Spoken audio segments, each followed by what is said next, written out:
How to make text move in CapCut. Welcome back to Glitch Sorcerer, and let's jump right into this video. Starting off, launch a CapCut application and select a video. Now in here, once you have successfully imported the video, to start off, you have to add a text.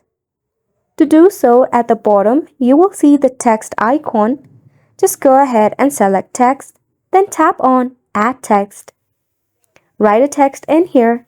You can select the font, spacing, and animations as well.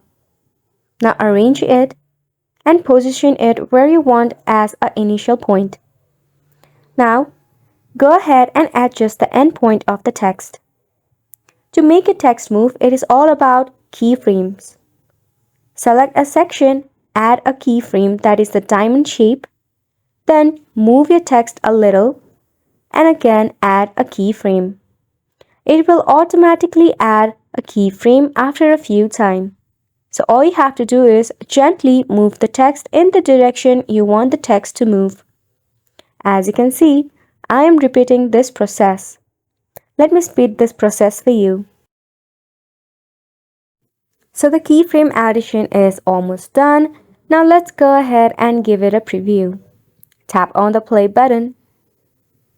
Now as you can see, the text is moving across the screen in the direction I implemented it.